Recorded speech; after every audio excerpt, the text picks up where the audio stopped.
नमस्कार, battle of Bengal में आप सभी का स्वागत है। आपके साथ मैं हूं खुशबू।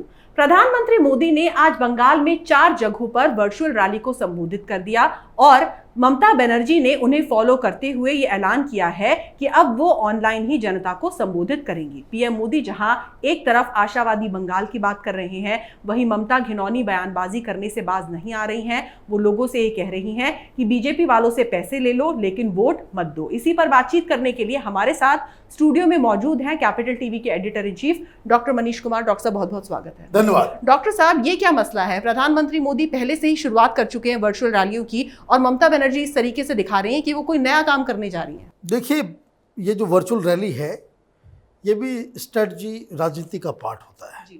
देखिए, राजनेता कोई भी हो, पॉलिटिकल पार्टी कोई भी हो, सब अपने हिसाब से चलते हैं और सबका दिमाग उसी चीज़ पे चलता है कि कैसे चुनाव जीता जाए। अब 6 फेजेस हो गए हैं। ये 6 फेज की वोटिंग के बाद प्रधानमंत्री मोदी ने अचानक से ऐलान कर दिया कि वो अब फील्ड पे नहीं जाएंगे। 2 फेजेस बाकी हैं। कहाँ है हो रहा है ये दोनों फेज? वो दोनों फेज ऐसे इलाके में हो रहा है जहाँ पे भारतीय जनता पार्टी को ज़्यादा कुछ है नहीं, क्योंकि वो मुस्लिम डोमिनेटेड इलाका है। मुर्शिदाबाद में हो रहा है, दिनाजपुर में हो रहा है, तो मुस्लिम बहुल इलाकों में ये दोनों फेजेस के चुनाव हो रहे हैं। तो एक तो कोरोना का मसला, इसको लेकर के बहुत ज़्यादा चिंताएं, नेशनल डिबेट बना हुआ है, लोग मर रहे हैं, ऑक्सीजन नहीं है। और ऐसे मौके में प्रधानमंत्री अगर चुनावी प्रचार करते हुए नजर आएंगे बंगाल में, प्रधानमंत्री को कोई माफ नहीं करेगा, है ना? तो उन्होंने स्ट्रेटजी बदल दी जी। और विपक्ष को तो पहले से ये मुद्दा मिला हुआ है। विपक्ष तो कह ही रहा है, लेकिन वो इसलिए नहीं कह पा रहा है खुले तौर पे क्योंकि ममता बनर्जी ने आज भी किया। ममता बनर्जी भी लगातार इस बात को कर रही है।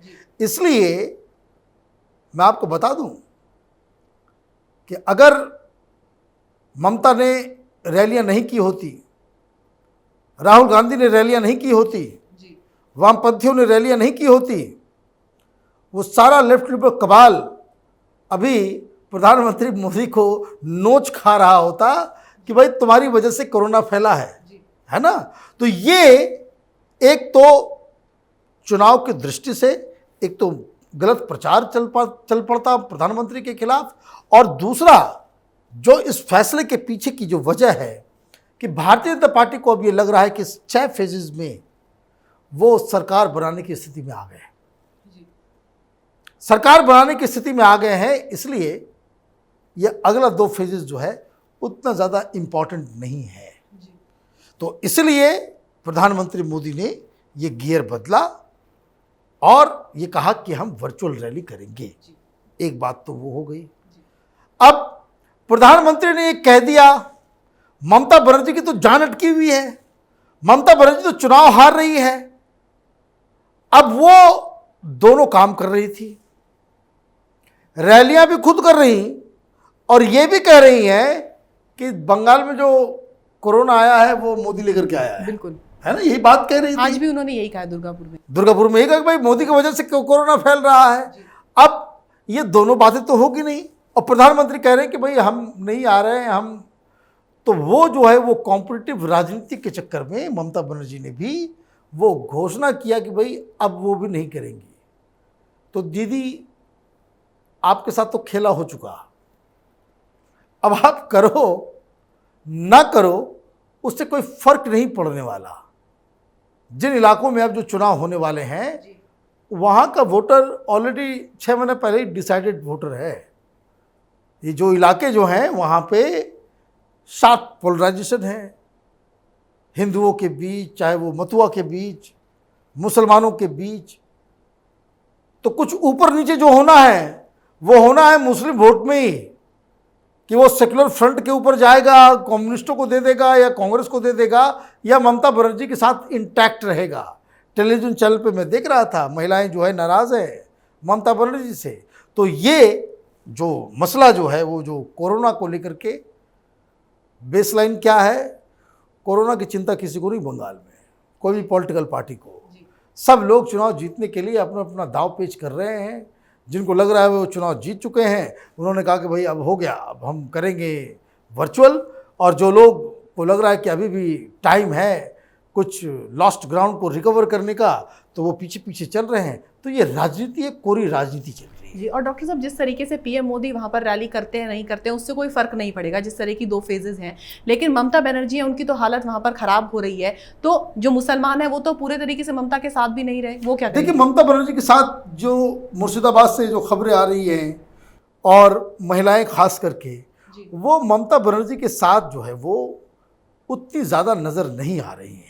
उसकी 2-3 वजह हैं, आपने सही बताया है। उसकी 2 वजह साफ साफ एक है कि एक तो पूरे देश में प्रधानमंत्री मोदी की वजह से गैस चूल्हा गया, और बंगाल में भी कुछ इलाकों में गया, कुछ जगहों पे नहीं गया।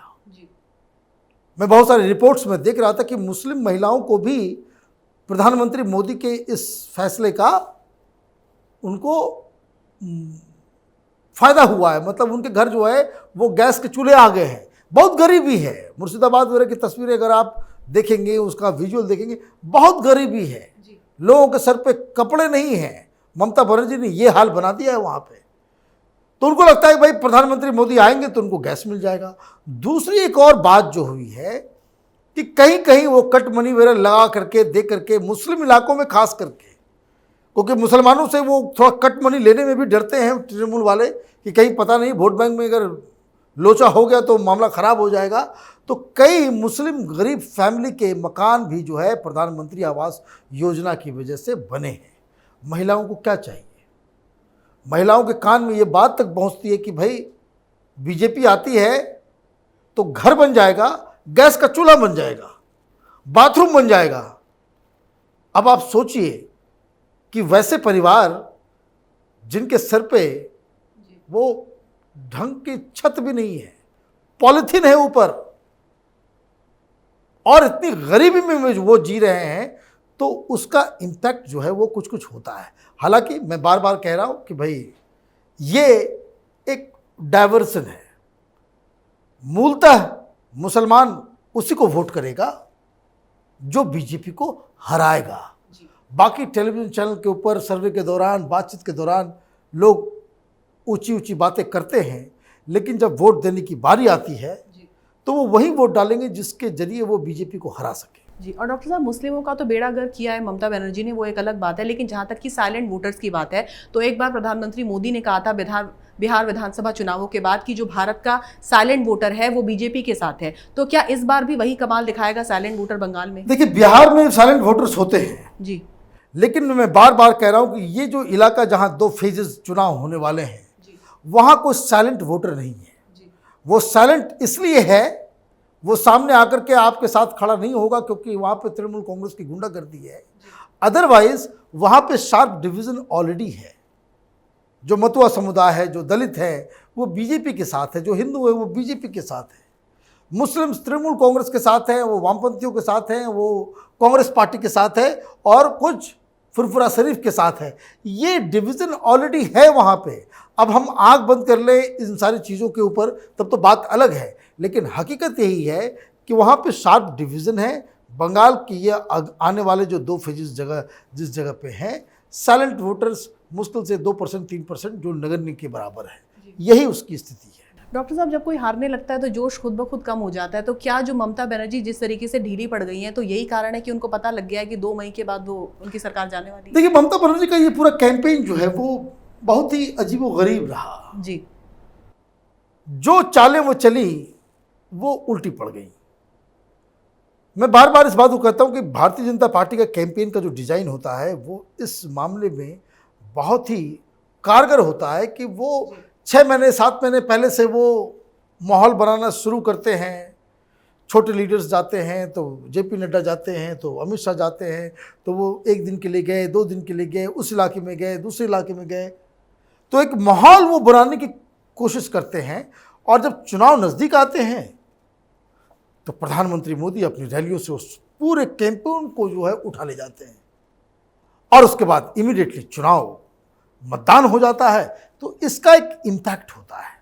ममता बनर्जी का जो पूरा कैंपेन था वो पहले ही पीक कर गया।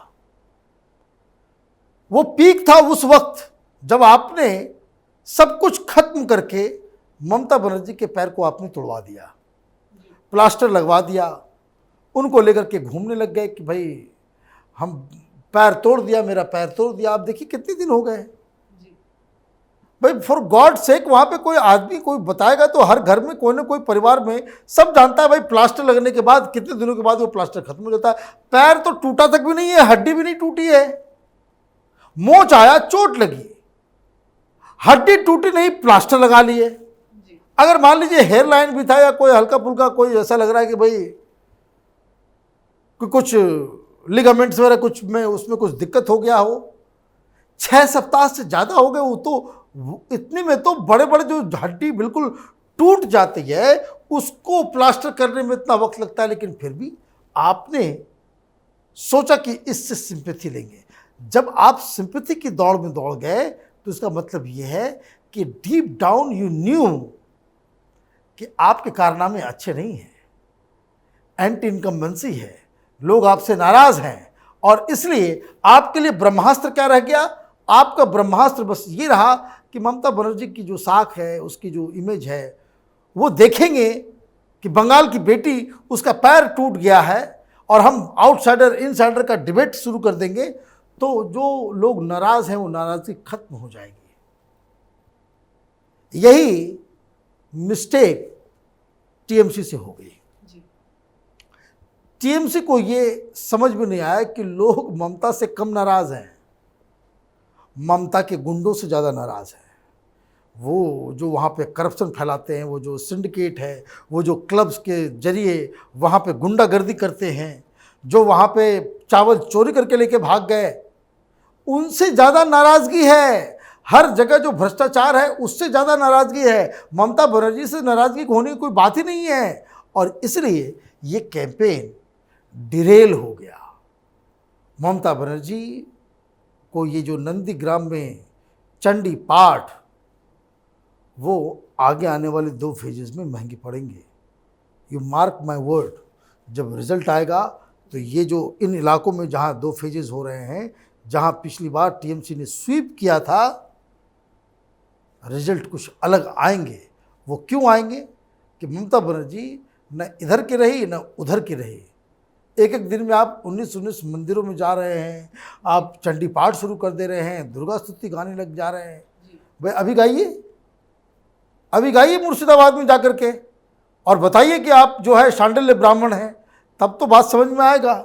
तो ये सारे जो पत्ते जो इन्होंने फेंके, वो एक एक करके वो खुद के ऊपर ही नुकसान कराने वाले होंगे।